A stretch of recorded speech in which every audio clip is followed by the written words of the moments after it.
Hi, everyone. I'm Mara Webster with In Creative Company, and thank you so much for tuning into one of our talks today. We are a year-round digital talk series bringing you the best creative voices across film, television, theater, and entertainment, both in front of and behind the camera. And today is no exception. We are joined by the fantastic Avildsen, who is the head of Sumerian Records. He recently reinvigorated the brand Hit Parader. He's also a writer and director, and just has so many skills and so many facets of the entertainment industry. And so we were especially thrilled to dive into this conversation with you, to be able to touch on so many different things. And I wanted to start by asking you about your current TV series, Paradise City, which you filmed, and to ask you about that experience of filming the entire first season, because I think what's really interesting about the way that you've approached it is you've approached it with a very independent lens in terms of you filmed an entire season of 8 episodes and then took it out for distribution versus looking for a network, shooting a pilot, waiting to see if it got picked up. And so I was really interested about the decision in terms of how you wanted to approach it from the business side and structuring it out that way. Yeah, the main reason, honestly, to be perfectly humble, I just didn't think Hollywood would ever make it based on a script without ginormous names and people involved in it. Mainly because Vinyl and Roadies had such big names and teams and budgets. And because those shows didn't continue on after the first season, I thought if I go around and say, I have a scripted, series based in rock and roll, I kind of already started to hear some of that when I approached the idea. And so I was like, I think the only way this is really going to get made anytime soon is if I'm able to independently produce it. So that was honestly the main reason. And up until very recently, with like the success of Bohemian Rhapsody and The Dirt and Rocket Man, I also think like rock and roll in general with Hollywood has been looked at as it's just something of the past, and it's not very, hip or relevant anymore. And I think hopefully that's finally starting to change with, as you see it getting back in more into pop culture, and a lot of, big stars from film, from pop music, from sports, or, wearing iconic rock shirts, and it's becoming more of a beloved art form again. So yeah, honestly, I didn't think it was going to ever happen going the more traditional route. And obviously this is way more risky, and, the jury's out literally right now. We'll probably find out all of our answers from the prospective, streaming networks in the next 2 weeks. But yeah, I just thought it was the only way it was going to get made anytime soon. So, very risky. We'll see what happens. Yeah. Well, off the back of what you were mentioning about, Vinyl and Roadies, which obviously had huge names and unfortunately just didn't move forward beyond their first seasons, there was something interesting that you've mentioned about thinking about the lens of those against Paradise City, in that Paradise City is very much reaching a different demographic in terms of the audience. It skews a little bit younger. It's not a teen piece by any means, but it is definitely tapping into that slightly younger audience demographic. Was that something that you were conscious of as you were writing and creating it, or is that a byproduct of stepping back at the end and looking at what you've created artistically was? No, that was definitely intentional. I mean, our target demo from the trailer and all of the social media, it's very apparent that it's 18 to 24. So that's over half. And then from there, it's 25 to 34. And then it goes younger, and then it goes older. But it's definitely 18 to 24. And it was written to focus on the characters in that age range and a little bit older into their later 20s. Mainly first and foremost, because in rock and roll history, those are usually the years that have the most outrageous stories and compelling stories of their artistry and just of their journey and their careers. When you're 18, like 27 seems like a very old number. And then once you get into the 30s and you realize like so many of the most prolific writers and rock stars of all time died at 27, you're just like, that's so young. How did they make all those records and all those amazing songs at such a young age?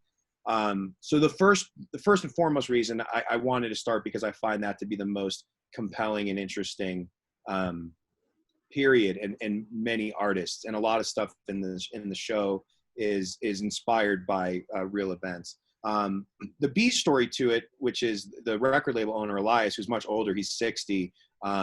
That I think his world and the industry characters who work with the young band they're all a bit older. So I think those storylines are the more kind of adult ones for people that are in 30s, 40s, 50s, and beyond.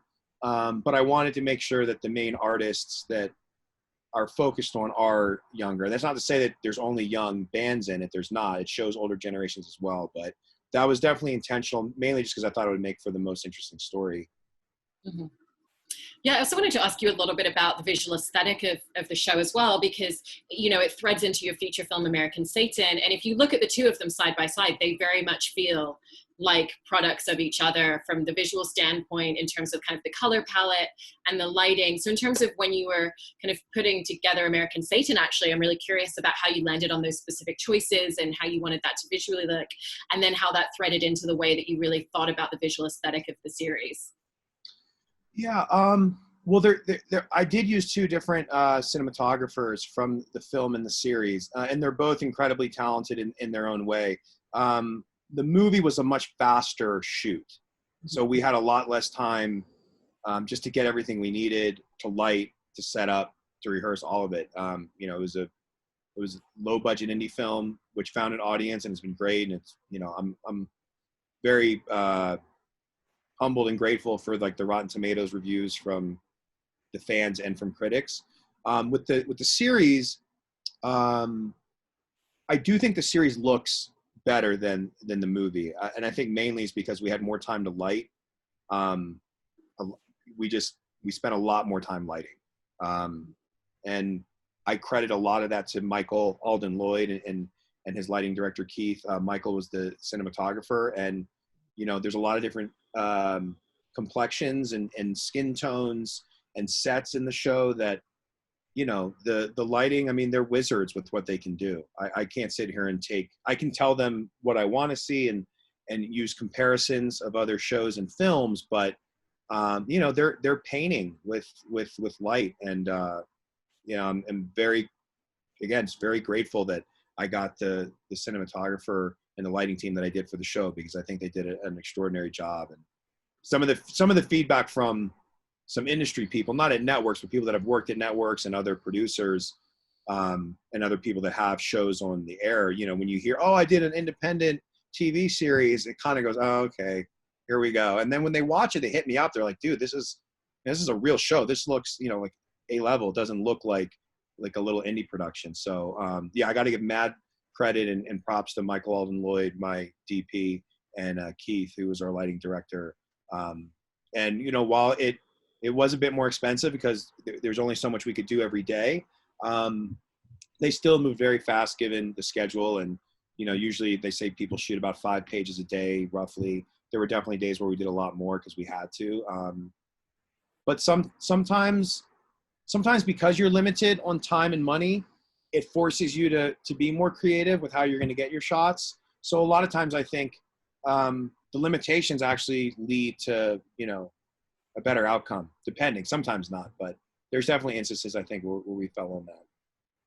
That's really wonderful. And I think it would be remiss not to talk about the music performances within it. And obviously with your incredible wealth of experience in the music industry, I think that's why those scenes work so particularly well. It really feels like you're in the room and you've given that perspective of being an audience member, but also having those moments where it feels like a much more close-up look. And so how did you kind of approach those scenes specifically in terms of the performances that you wanted, the aesthetic that you wanted, and the camera work that you wanted to utilize to really create that? So it's not just sitting watching a scene, but it's actually an experience in engaging with it.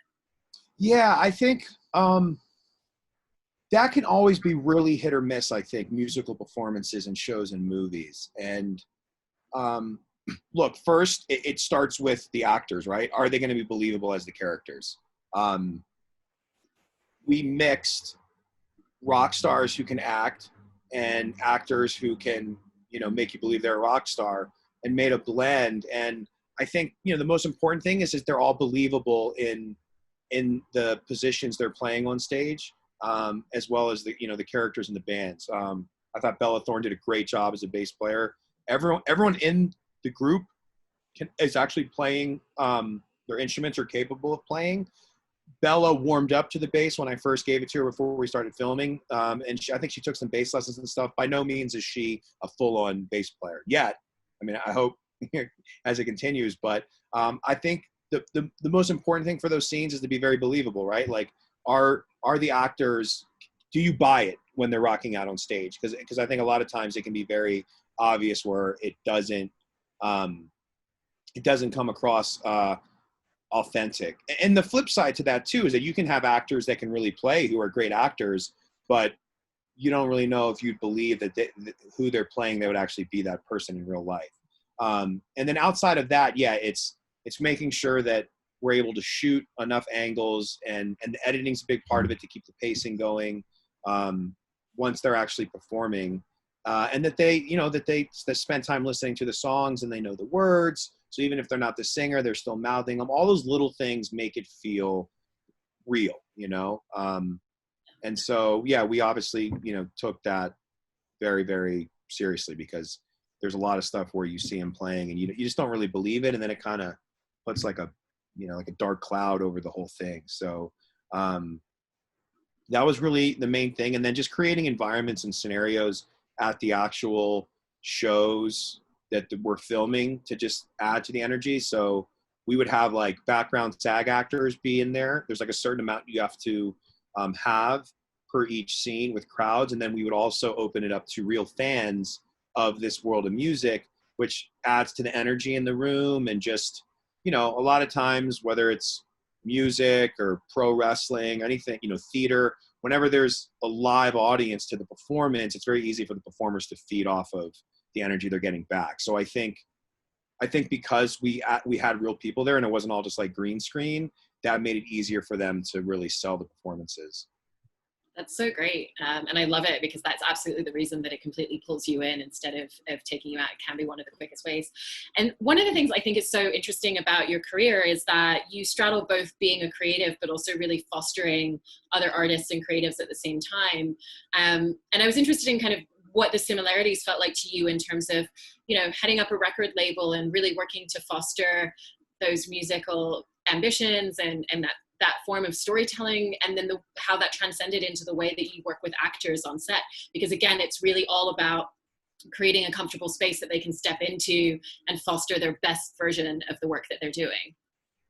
Yeah, there's an interesting similarity to A&Ring and producing music, and then like directing a scene with actors. I will say there's a certain comfort in being the director versus being the record label, because even if you're the producer of the song, the co-writer of the song, the label owner, there's still an element that, it's the artist's song. So you can't force them to do anything that they're not comfortable doing, because it's still their song, regardless of behind the scenes what's happening with the creative process. But it is very similar to, getting the performances you want out of the actors, making them feel good about what they're doing. There's a time and place for positive reinforcement. There's a time and place for telling, an artist or a performer that, you just frankly think that they can do it better or differently. But, there's no rule book, and each actor and each artist is different. Some people want to be very gentle in getting the performance or the song to where it is, and other people want to be like, don't sugarcoat anything. Like, did that suck? Tell me if it sucked. Tell me if that was the best I can do.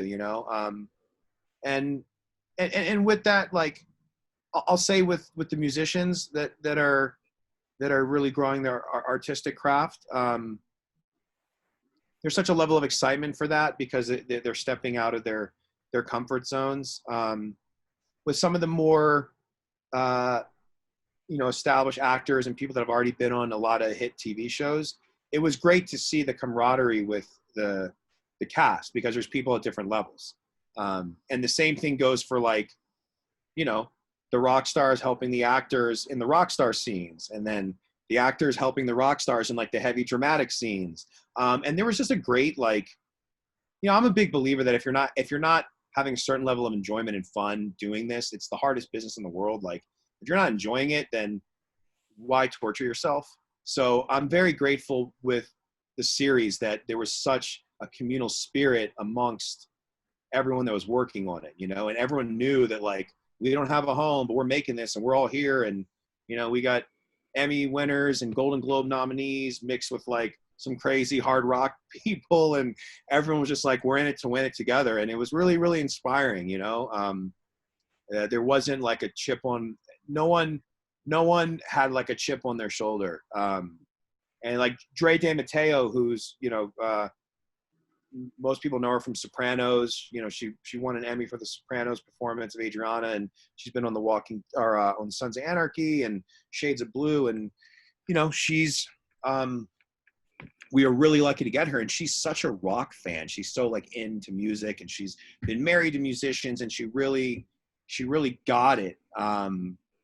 She just brought a certain level of just excitement to everything, playing, you know, the character of a booking agent that was just, I don't know, I could talk about it forever, but it was definitely really inspiring, because you never know what you're going to get with a scenario like this. It's not like we're flopping around going, you know, we're a huge studio, or, you know, we're HBO and everything's going to be exactly this, that, and the other. Like, it was, you know, there's a big level of uncertainty, and there still is, you know, but there was I think the level of uncertainty and the fact that it felt daring and unorthodox added to the spirit on set of everyone being like, we're all in this together. So that was really cool to see. Yeah, I love it. Kind of to jump off the point that you were mentioning about that experience and that process and what it's like when you're fostering a new creative voice, particularly within the music industry, I was interested in the flip side of that, because one of the bands that you recently signed is Smashing Pumpkins, who obviously have had an incredibly illustrious career, and that's a band that they know what their voice is. They're not forming who they are and what their identity is. So how does that really differentiate the process and the way that you're working with them creatively and collaboratively, and from a business sense, when they're walking in kind of like with a set of ideas and kind of like really knowing their space within the industry, and then you're stepping in to kind of support them in this new way? So how is that completely different to the way that you work with bands when they're coming in for the first time and making their first album? So that's a great question. With Smashing Pumpkins, they're the most, we call it like housewife famous. Like, they're the most housewife famous band that's ever been on the label. And by housewife famous, we mean like, it doesn't matter who you are.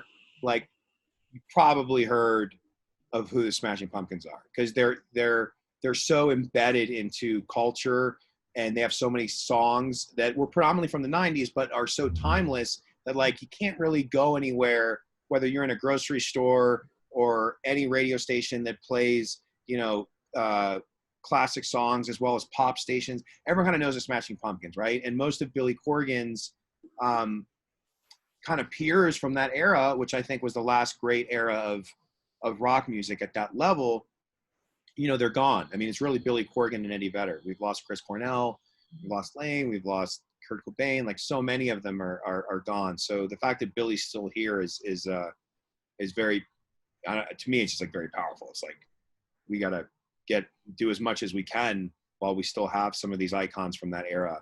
But with Smashing Pumpkins, you know, it's a very mutually beneficial relationship, because they bring a certain level of gravitas and credibility to what we're doing, and it allows us to shine at a level that shows, hey, you've been on these other record labels, you've been on majors, you know, in the past 15 years, comparing what we've been able to do in a short amount of time with that, like, really builds Sumerian. We just had the #1 most added song at alternative radio, which was the first time for the label, and it was a first time for Pumpkins in years. So I think for them, you know, it's like the big fish, small pond thing. It's like, yes, we could be on a major label, but what if, you know, the first single doesn't react the way they want it, and then, you know, it's a numbers game, and it's like, just focus on the P&L, and, you know, some of these labels are publicly traded now. With us, it's like, we're in it to win it. We have something to prove, and if we deliver, then it shows that we can do what the big boys can. And so far, you know, knock on wood, that's how it's going. And then I think also, like, with that relationship, there's something to be said to the person you're in business with, because a recording contract is like a marriage, right? And it's the same thing if you sign, you know, like a multi-season deal with a network or a distributor, like, that's who you're in bed with.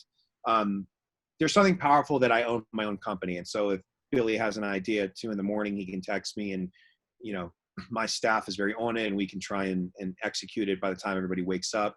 There's that level of urgency and immediacy to everything that happens. And a lot of times with majors, you don't know what's going to happen because you're not talking to the actual owner of the company. You're talking to an A&R person. And I'll say there's been artists that I know of, I'll remain them nameless, but like they've signed to a major label. They've been on a major label for years. There's all these people that they're working with. And then all of a sudden, you know, there's a new president or a new CEO, or there's layoffs, or there's acquisitions, and things change. And next thing you know, bottom line is you go to your next meeting and there were 12 people in there that you all had a personal relationship with and an emotional connection. None of them work there anymore. And then there's someone that was working somewhere else last week, and now they're talking to you about your band, and you're like, who are you and where'd you come from? And I actually experienced that with Miramax and American Satan. It's nothing against the company. I just came in at a turbulent time. They were changing. There was a new CEO, and they courted us because the film was already finished. We went into a room. CAA had already gotten our Showtime deal, so we had Showtime. We had gotten our AMC distribution deal for theatrical on our own as well. And we went into Miramax, and, you know, full court press, conference room, all these people there. This person does this person does that. We're all excited about the film. We've watched it. And so I signed the deal. And then the next meeting, like 2 weeks later, they're all gone because the CEO wiped everyone out except our sales guy, who's now gone as well. But yeah, it was, that was kind of me experiencing what a lot of bands have experienced on majors, you know? So I guess to go back to answer your question, Billy knows he's in business with me, and so does the band. And James Eha, actually, the guitar, you know, James, we had worked together on a band called Palais Royale, who's the voice, the singer of Palais Royale is the main singing voice of the lead in Paradise City. We actually made a record together. He's a producer. So I had no idea I would end up signing the Smashing Pumpkins when I was working with James. And this was before James was back in the band. So it's very serendipitous how it all came together. But yeah, it's been a very big moment. It was a big gamble. And so far it's going really, really well. And, you know, I shared to Billy why I was signing him, like what Smashing Pumpkins meant to me throughout my life, as well as what it means to Sumerian Records in this pivotal moment in the business and in our growth. You know, it's not for me to, you know, have bragging rights or to go to the Soho House and talk about my new Smashing Pumpkins record, regardless if I end up doing that or not. That's not why I'm doing it. Like, it's not a bragging thing. It's really to prove what we're capable of. And because there's a heavy emotional connection and symbolism to the Smashing Pumpkins and to myself and everyone at Sumerian Records. And, you know, I shared all this with Billy before we actually signed papers, once we had it all negotiated and ready to go. And before we like made it a business marriage for this album, I shared all that. And he sent me a very inspiring, awesome response. And he's like, you know, I love the hunger and the excitement and the passion. And he's like, you know, same thing a lot of artists have gone through. They get promised all these things by these executives, but it's not the person's company. And they're still at, you know, there's a bureaucracy to all of that. And then as soon as there's a difference of opinion, things can become much more challenging to move forward with in a positive way. And yeah, it's been very great. It's really been exciting. And, you know, we're just starting the process with the rollout of the album. But Billy's a creative genius. You know, he's a very prolific writer. Like, there's a difference between an artist who turns in like 8 songs and says, you know, here's my record, versus someone like Billy. You know, it's 20 songs on the album and he's already writing the next one. He just naturally has it in him. He's always creating. And that's, as a record label, you can't ask for a better situation with the artist, because the more they create, the more chances, you know, not to sound cliche, but like the more chances you have of having a hit song that can change everyone's lives. I'm so glad to hear that. And I wanted to talk as well a little bit about Hit Parader, because I think that's so interesting, the way that you've taken this brand that obviously existed for decades and was so revered, and people already have this kind of emotional connection to it just in hearing the name. And then you've taken it, but you've very much pivoted what it is as a business model. So it's really interested in kind of how you figured out what that direction was going to be, looking in terms of content, in terms of live events, hopefully at some point next year, and how you're really kind of creating this entirely new vision for this brand, but also still tying it back into the identity that it has and the connection that people have to it, and making those two completely different separate entities come together in such a cohesive way. Yeah, the reason, so I grew up reading Hit Parader. I would buy it at either Tower Records or my local 7-Eleven, and I never realized it until I looked into resurrecting it, of how far back it went. It's actually the first American music magazine, and it used to be the only place where you could get the lyrics to the songs.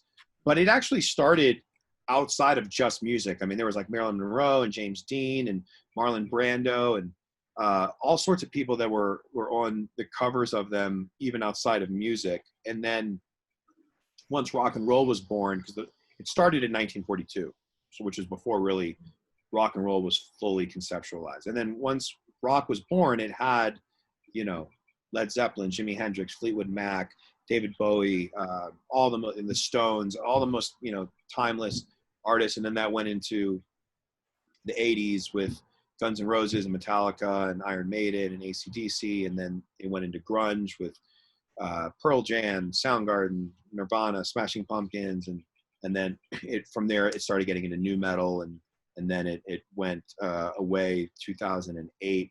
But I didn't want to start something from scratch when that was available for a very reasonable setup, as far as like the deal that we did with the publisher that owned it, because you can't recreate that legacy. So we have this amazing archive of like literally, you know, the most iconic artists in the history of rock and roll are all on the cover of it. So to me, I was like, that's really cool, because for an older fan, they're going to remember the nostalgia and the magic of the brand. So it's not starting from absolute scratch. And then for the younger fans who are like, you know, the 18 to 24 or even younger, Hit Parader is probably before their time for a lot of them. So they're seeing the legacy of it and then going, oh, wow, this is what it is. Kind of like when, you know, like they remake like a movie, and like young people have only seen the new version, and they go back and see, you know, where the IP started and where it came from. So that was the reasoning. Instead of starting from scratch, start with a great, you know, legacy base and all this history. And I think the name's fun, and that's kind of the idea of why we brought it back, but not as a magazine, because there's not really a need for a magazine, or like a news outlet, because there's still a lot of those, you know.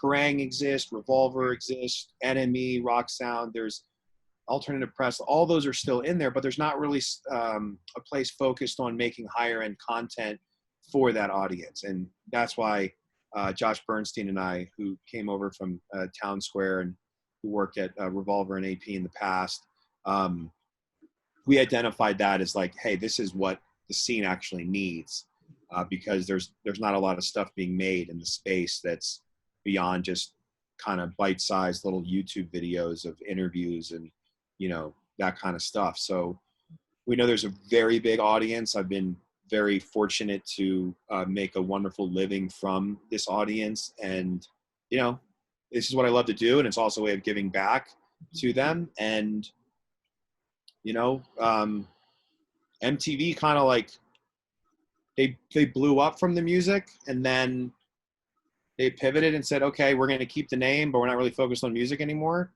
And they focused on, you know, other things like, you know, Jersey Shore and Teen Mom and Catfish, all these, you know, kind of reality shows that don't really have anything to do with music. So, you know, we're hoping we can even get 1/100th of what a company and studio like MTV meant when, you know, Hit Parader was going. So who knows if we'll be successful, but we're going to go down swinging, that's for sure. I hope that happens for you. And jumping back to Paradise City, you know, I didn't want to kind of pass on talking about your experience in working with Cameron Boyce, because unfortunately this ended up being one of his last projects. And, you know, it's almost like hard to watch, just knowing how much he still had to give and how much he would have achieved in his career. And I wanted to kind of just hear a little bit from your perspective about that experience of working with him, and what it was that he really brought to the way that he inhabited characters and roles that was so unique in the way that he did it. And also in, you know, working with his family on the Cameron Boyce Foundation, which you said part of the profits of the series as it moves forward will be going towards that. Yeah, so as far as Cameron as a person, I've worked with a lot of young, talented people from music and actors, and I can say very confidently of anyone in his age range, he was 20. So again, kind of going back to that 18 to 24, like he was the most professional and lovely human I've ever worked with, who has already achieved a lot of success and was that young, because it's no secret. It can very quickly go to their head. It's shown in how they treat people, their professionalism, you know, whether in music and film, there's a lot of similarities to, you know, scenarios with the talent. He was so professional and so humble, and like shows up on set, lights up the room. What else can I do? What else can I offer? Such a pro, and like just humble and so inspiring. Like if you know, you could be someone that just worked with, like, you know, maybe some actor that, or an artist that destroyed everything and went on a bender and, you know, turned the set upside down, or got a production canceled or a tour canceled. And you could be wondering, why am I going through this to allow, you know, young volatile behavior to destroy my livelihood or visions? And Cameron would be the one that would literally, like that, convince you that there's still plenty of hope. And he would, in that regard, he was the most powerful out of any person in that age I've ever worked with. He'd already achieved such a level of success, and he was so inspiring and humble and talented. And I think I have to credit a lot. I haven't met his parents, but I have to credit a lot of that to his parenting, because it's much harder for a kid to turn out like that on their own. Like, he must have had brilliant parents, you know, being a child actor and a Disney kid, and then to end up at such a young age already being so prolific and professional and lovely. It's just incredible. And you know, with the way he passed, my personal spiritual beliefs and all of it is that, like, you can't make any rhyme or reason to that other than I believe consciousness is eternal, and Cameron's consciousness is on to its next journey, and he's doing something incredible in another life, another dimension, another realm. But I truly do believe that energy is eternal. It can only be displaced. It can't be, you know, destroyed, which Einstein proved. And there's no other way to make any sense of him leaving us at that age, especially because he was so magical, so unique. You know, it's different when somebody, a young talent, you know, gets wasted and crashes their car, or, you know, has an overdose or some reckless behavior. While it's still so horrible, it's still a bit easier to wrap your head and your heart around losing them. But with Cameron's scenario, like, there's no words for it. It's just, you just have to believe there's some higher meaning or reasoning for it all in the spirit world. I don't know. But yeah, and I'll say this, and I you can see it in his performance, because this is one of the more, like, you know, adult, you know, post Disney performances of his. He's extraordinary. I mean, that kid was going to be one of the biggest fucking stars in the world. Fully believe that. I would bet my house on it. I actually did kind of bet on it with the show, because he's, you know, like the co-male lead, just out of this world talented. Yeah. And I think the whole, you know, the way people responded to losing him, it shows that people knew, you know, a lot of other actors and people came out, and he was one of a kind, you know. I don't know what to say. There's this. Yeah. No, I absolutely agree with you, and you can really just see it shine through in this performance. And it was clearly such a pivotal and transitional role for him in terms of his career and where it was going. And you know, I'm so sorry for the loss for you and everybody who knew him and worked with him. And I really am wholeheartedly crossing my fingers for the show to get picked up by someone, and for you to get that great news in the next few weeks, so that people can share in that experience of really just seeing where he was going and what he was capable of, and also for yourself and what you've created, which is a lot to be proud of. And thank you so much for talking to us about the show and your work in the music industry. Really, really appreciate it. Oh, thank you for having me and taking the time. I appreciate the interest in the platform.